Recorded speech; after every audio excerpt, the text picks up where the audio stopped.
কি আজকে এত বেলা হতে চললো কিন্তু সবাই এখনো পর্যন্ত এলো না। এই সব হলো কুঁড়েমির লক্ষণ মহারাজ। আপনি একদিন যারা যারা দেরি করছে তাদের চাপকে দেবেন, তাহলেই সব সিধে হয়ে যাবে। আর বলবেন না মহারাজ, আজকে গিন্নি কাঁচা লঙ্কা দিয়ে কুচো চিংড়ির ঝালটা যা বানিয়েছিল না, খেতে খেতে দেরি হয়ে গেল। গোলগাপ্পি দেওয়ার আর জায়গা পাও না না? বিশ্বাস করুন, সত্যি খুব ভালো রান্না করেছিল গিন্নি, তাই আবার আরেক হাঁড়ি ভাত চড়াতে বললাম। আর সেটা খেয়ে আসতেই তো দেরি হয়ে গেল। আরো এক হাঁড়ি? মহারাজ কিছু মনে করবেন না, এই পাঠশালা বন্ধ করে সব গুছিয়ে তবে এলাম। সুপ্রভাত মহারাজ। সুপ্রভাত মহারাজ। প্রভাত আজকে আর শুনেই তোমরা সবাই এত কুঁড়ে হয়ে গেছো যে কি বলবো। মহারাজ, এই কুঁড়েমির আসল কারণ হচ্ছে চর্বি। কথায় আছে, যত বেশি চর্বি তত তাড়াতাড়ি মরবি। তুই কি বলতে চাইছেন মন্ত্রী মশাই, যে আমি তাড়াতাড়ি মরে যাব আর আপনি মজা দেখবেন? ঠাকুর ঘরে কে, আমি তো কলা খাইনি ব্যাপার হয়ে গেল। গোপালের একদম মোক্ষম জায়গায় আঘাত লেগেছে, যাকে বলে ওই আঁতে ঘা। তুমি বেশি কথা বলো না বৈদ্য, ছুঁচ করে চালুনির বিচার। হ্যাঁ, বৈদ্য তো দেরি করেই এসেছে। আমার মনে হয় প্রত্যেককে এমন ভাবে প্রশিক্ষণ দেওয়া দরকার যাতে তারা একটু চনমনে হয়ে ওঠে। হ্যাঁ মহারাজ, তাহলে আগামীকাল থেকেই শুরু হোক ব্যায়াম আর অস্ত্র শিক্ষা। কুঁড়ে থাকলে রাজ্যের কোনো বিপদ আপদই সভাসদের কাজে আসবে না। ঠিক বলেছেন মহারাজ। তাহলে আর দেরি কেন, চলো সবাই এখনই আমরা মাঠে যাই। এই তো মহারাজ ভরপেট খেয়ে এলাম, এখনই মাঠে? সব অজুহাত দিয়ে লাভ নেই, চলো চলো চলো।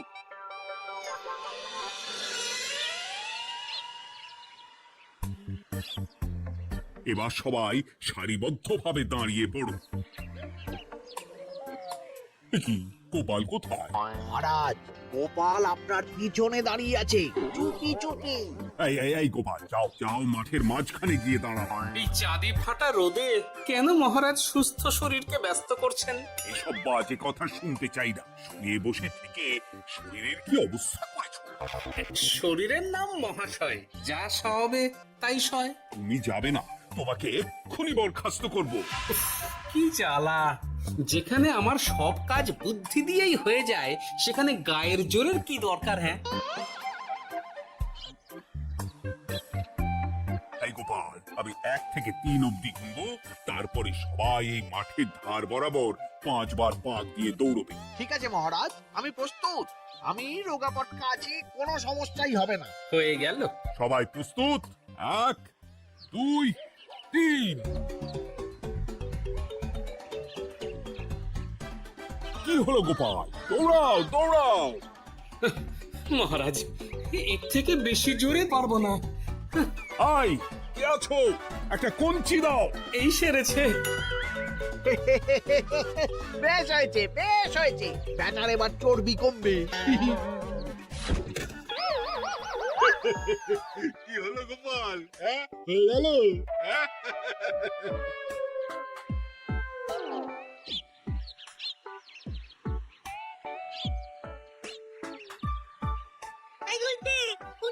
আমাদের দাদু উল্টে গেছে। হ্যাঁ, তাই তো দেখছি। চল চল দেখি। চেহারার কি অবস্থা বানিয়েছো গোপাল? হ্যাঁ, এতটুকু দৌড়তে গেলেই চিৎপটাং। তাড়িয়ে দিন মহারাজ, এরকম বেঢপ চেহারা সভাসদকে আমাদের দরকার নেই। না না, তা বললে হবে না গোপাল, তুমি এক্ষুনি বাড়ি চলে যাও, কালকে আবার মাঠেই দেখা হবে। দাদু বাড়ি চলো। ওরে বাবা রে!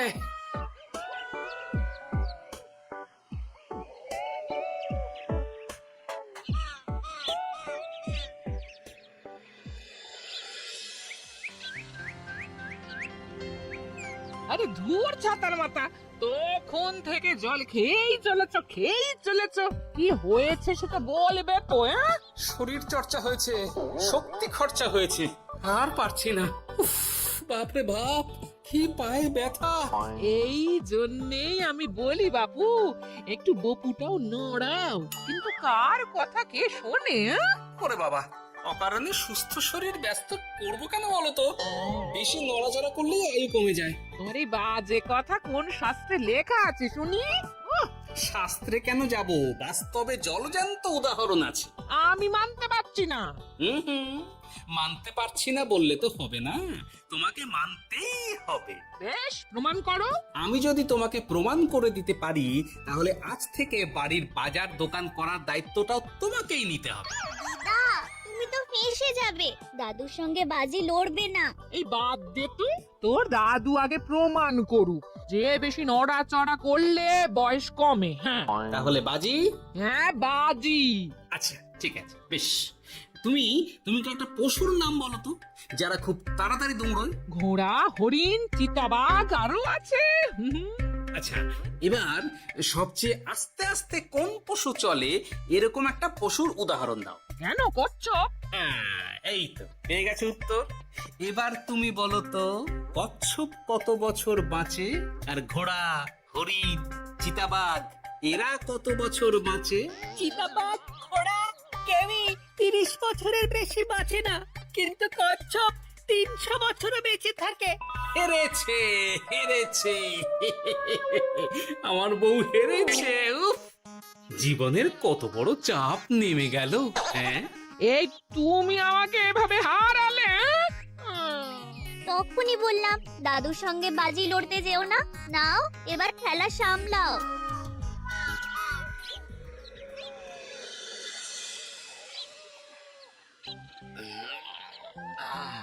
আরো ভালো করে মালিশ কর। আজকে ছোটাছুটি করে পা দুটো বেশ ব্যথা ব্যথা করছে। কালকে তো আবার অন্য পরীক্ষা। আরে আমার হালকা চেহারা আছে, সব সামলে নেব। কালকে তো অস্ত্র চালনা হবে, কালকে আমি কাঁপিয়ে দেব। কাঁপাতে তো হবেই মন্ত্রী মশাই। আমরা আপনার শরীরে এমন ঘষা মাজা করে দেব না, মনে হবে আপনি না একটা জলযন্ত্র অস্ত্র চালনা করতে যাচ্ছে। বাস, এই তো চাই। ওরে বাবারে, আস্তে আস্তে। আরে বাবা, আপনার তো ইস্পাতের শরীর, ভাঙবে তবু মদ খাবে না। চিন্তা করছেন কেন?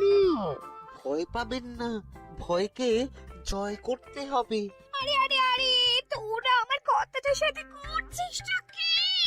মানুষটা মরে যাবে তো। চিন্তা করো না গিন্নি। বাবা, ওরা বলেছে আমার ইস্পাতের শরীর, ভাঙবে তবু মচকাবে না। একবার এই বুড়ো বয়সে হাত পা ভাঙলে কে সামলাবে শুনি? মন্ত্রী মশাই, আমাদের বকশিসটা দিয়ে দিন, আমরা কেটে পড়ি। বাবারে বাবা, দিচ্ছি।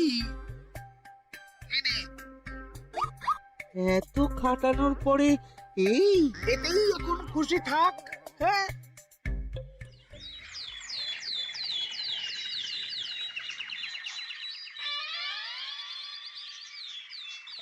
এবার তোমাদের সকলকে অস্ত্র শিক্ষা দেওয়া হবে। উফ, রোজ রোজ কি জ্বালাতনে পড়েছে, বাপরে বাপ। বাবা মা কাউকে ডাকার দরকার নেই, ভালো না লাগলে রাজসভার চাকরি ছেড়ে চলে যাও। মহারাজ, এটা তো উচিত নয়। যে যেটাই পারদর্শী তাকে সেটাই করতে দিন না। একটা বাঁদরকে যদি আপনি বলেন শিকার করে মাংস খেয়ে দেখা, সে কি পারবে মহারাজ? মহারাজ, গোপাল একটু বেশি কথা বলছে, ওকে আপনি বের করে দিন। আমি তোমার কথাই বলবো না গোপাল, তোমাদের সবাইকে এখন অস্ত্র শিক্ষা শিখতেই হবে।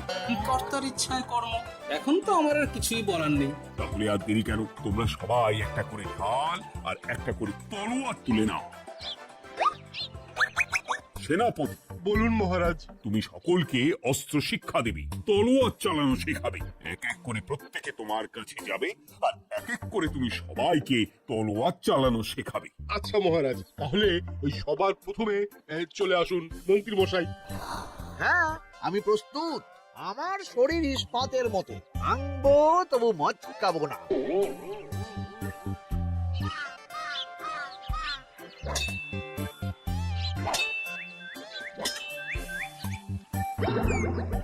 কি কেমন দিলাম?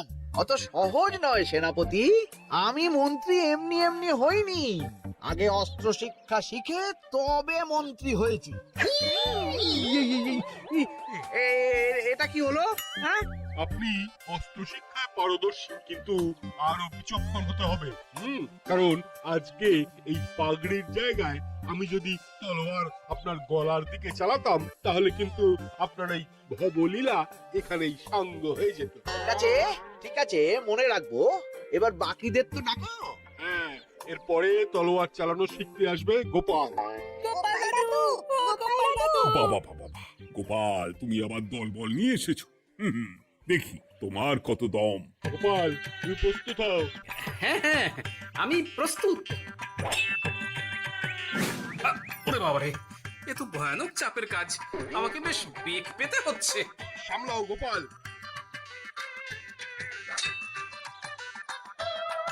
না, আমাকে অন্য রাস্তা দেখতে হবে।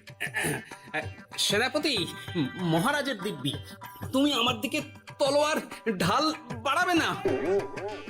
এই এই, এটা কি হলো? সত্যি তো, এটা কি হলো?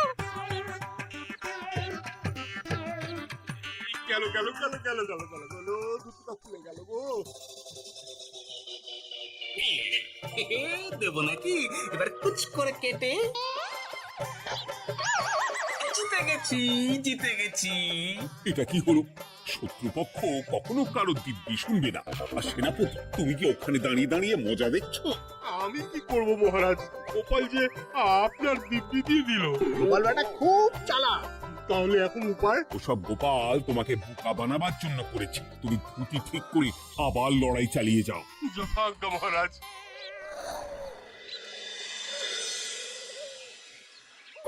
কিরে ন্যাপলা, তোদের দিদা আমার জন্য কি রান্না করে পাঠিয়েছে রে? এই তো ভাত, আলু সেদ্ধ, এই পুঁই শাকের ঝোল আর রুই মাছের ঝাল। আর তোদের যে তোষক, বিছানার চাদর আনতে বলেছিলাম, এনেছিস তো?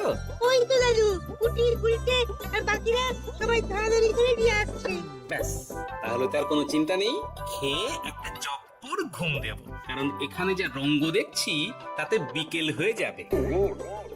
তলোয়ার শিক্ষা আজকের মতন এইটুকুই থাক। এবার শুরু হবে বল্লম শিক্ষা। সবাই আবার আগের মতন সারিবদ্ধভাবে দাঁড়িয়ে পড়ো।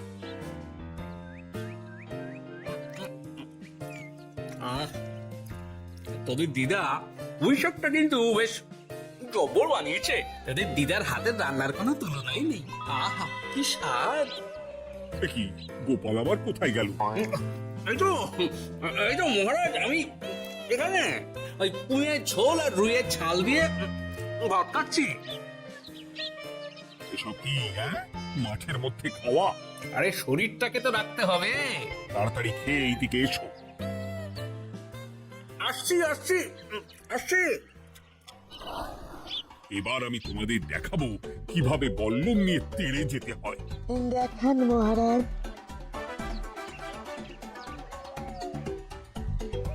এ তো খুবই সোজা মহারাজ। ঠিক আছে, তাহলে বল্লম নিয়ে তেড়ে যাও দেখি। দিন, আপনার হাতের বল্লমটাই দিন।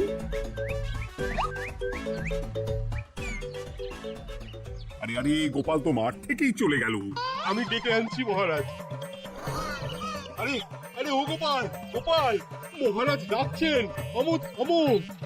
মহারাজ বলেছেন বল্লম নিয়ে তেড়ে যেতে। তেড়ে গিয়ে আবার ফিরে আসতে তো উনি বলেননি। আরে, এ তো মহা মুশকিল। তুমি এক্ষুনি তোমাকে মাঠে ফিরতে বললেন। সেটা আপনাকে বলতে পারে সেনাপতি, আমাকে তো বলেনি। আমি চললাম।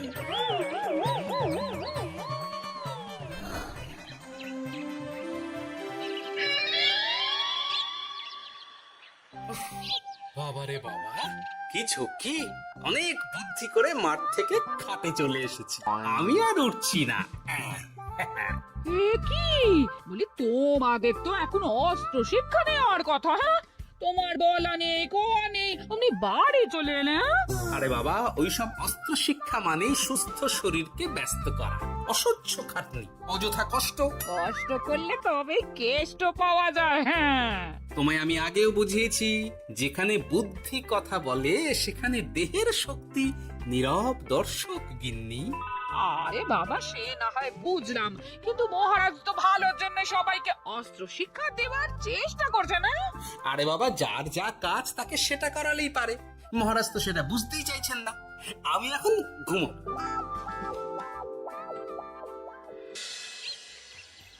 দরজা খোলো গোপাল, দরজা খোলো। গোপাল, গোপাল দরজা খোলো বলছি। ব্যাস হয়ে গেল, একটু শান্তিতে ঘুমবো তার জন্য নেই। দরজা খোলো গোপাল। বলুন মহারাজ। তুমি কি পেয়েছোটা কি গোপাল? রাজসভায় দেরি করে আসবে, তারপর অস্ত্র শিক্ষার সময় ফাঁকিবাজি দেবে, এভাবে তো আর তোমাকে মনে হচ্ছে রাজসভায় রাখা যাবে না।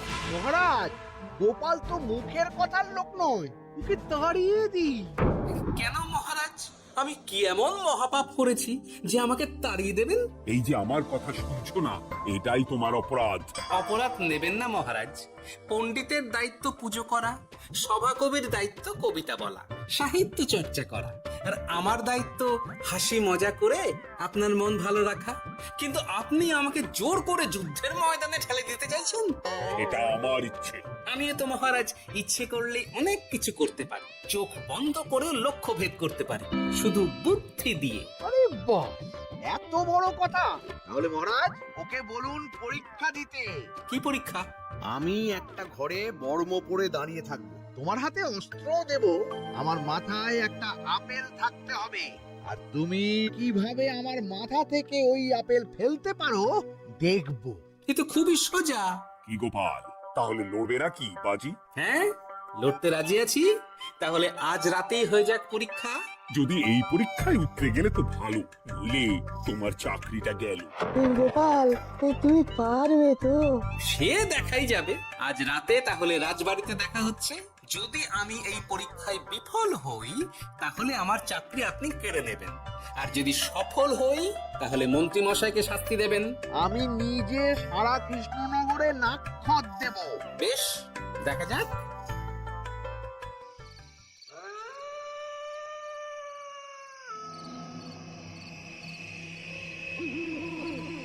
কি মন্ত্রীমশাই, ব্যবস্থা সব ঠিকঠাক হয়েছে তো? হ্যাঁ, এবার শুধু গোপালের পরীক্ষার পালা। আমি তাহলে বাইরে গেলাম, গোপালকে পাঠিয়ে দিচ্ছি।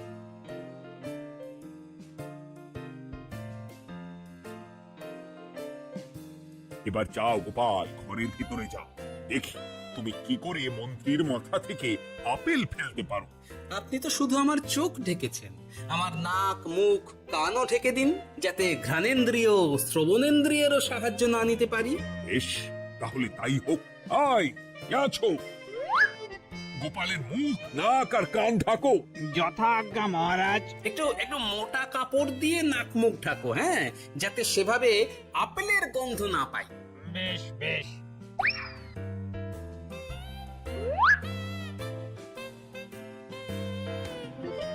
যাও গোপাল।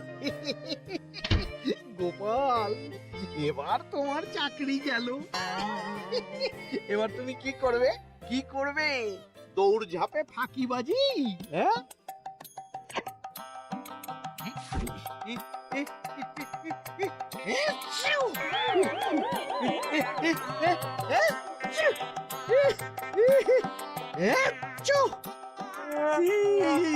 গেল গেল গেল গেল গেল, আপেল পড়ে গেল। মহারাজ, এর মধ্যেই গোপাল আপেল ফেলে দিয়েছে। ঘরের ভেতরে চল।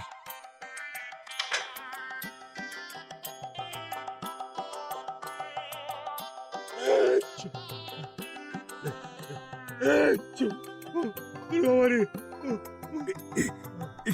ওরে বাবারে বাবা, কি ঝাঁজ! ওরে বাবারে বাবা! কি মহারাজ, দেখলেন তো গোপালের চমক? অস্ত্র ছাড়াই আপেল ফেলে দিলাম। কি, এটা তো তুমি নীতি বিরুদ্ধ কাজ করেছো। সারা ঘরে লস্যি ছড়িয়ে দিয়েছো। মহারাজ, হাত থেকে আপেল পড়ে গেছে। এবার সারা কৃষ্ণনগরে নাক খত দিতে হবে। সত্যি সত্যি গোপাল, বুদ্ধিতে তোমার জুড়ি মেলা আভার। আমার নাম গোপাল ভাঁড়। একটা কথা মনে রাখবেন, কেউটে সাপের লেজে পা দেবেন না, আর গোপালের কাজে বাধা দেবেন না। যে কাজ বুদ্ধি দিয়ে করা যায়, তার কাছে শক্তি ছোট্ট শিশু মাত্র। সত্যি গোপাল, আজ তুমি সেটাই প্রমাণ করে দিলে। আর আজ থেকে তোমাকে তোমার ইচ্ছার বিরুদ্ধে খাটাবো না। তুমি খাও দাও ভুড়ি বানাও। যার যা কাজ সে তাই করবে। যেমন এখন মন্ত্রী মশাই নাক্ষত দেবেন। হ্যাঁ, ভুল করে বাজি ধরে ফেলেছি, এখন নিজেই চাপে পড়ে গেলাম। তাহলে আর দেরি কেন? নাক্ষত এখন থেকেই শুরু হোক। কৃষ্ণনগরের রাস্তা শেষ হতে হতে সকাল হয়ে যাবে।